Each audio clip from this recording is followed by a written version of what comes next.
हत्येच्या दिवशी कराड, घुले आणि विष्णू चाटेमध्ये फोनवरून संभाषण झालं असं एसआयटीनं म्हटलंय। तिघांमध्ये 3:20 ते 3:30 फोनवरून संभाषण झाल्याची माहिती एसआयटीने दिली आहे। 10 मिनिटं फोनवरून काय संभाषण झालं याचा तपास करायचा असल्याचं एसआयटीने कोर्टात म्हटलंय। देशमुखांच्या अपहरणाची वेळ आणि संभाषणाची वेळ मिळती जुळती असल्याचंही एसआयटीचं म्हणणं आहे। 3:15 दरम्यान संतोष देशमुखांचं अपहरण झाल्याची माहिती एसआयटीनं दिली आहे। हत्येच्या दिवशी कराडनं देशमुखांना धमकी दिली अशी माहिती एसआयटीनं दिली आहे। आरोपींनी कट रचला, त्यानंतर अपहरण करून संतोष देशमुखांची हत्या केली असं एसआयटीनं कोर्टात म्हटलं। तर हत्येतील सर्व आरोपी सराईत गुन्हेगार अशी माहिती एसआयटीने कोर्टात दिली आहे। कराडनं याआधी केलेल्या गुन्ह्यांची यादी कोर्टात सादर केली आहे।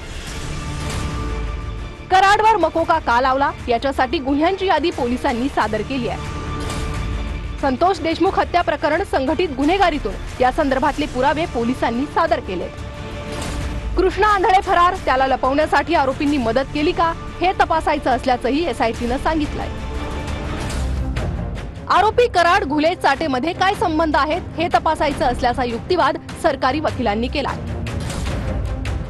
घुले, चाटे फरार असताना त्यांना कुणी मदत केली हे तपासायचं असल्याचंही सरकारी वकिलांचं म्हणणं आहे।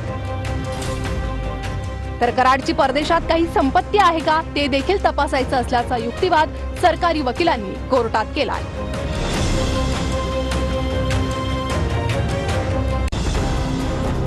कुठल्याही आरोपीनं कराडचं नाव घेतलेलं नाही, कराडच्या वकिलांचा युक्तिवाद। कराड विरोधात कुठलाही ठोस पुरावा नाही, कराडवर हत्येचा गुन्हा लागू होऊ शकत नाही। वाल्मिक कराडची अटक बेकायदेशीर असल्याचाही कराडच्या वकिलांचा दावा।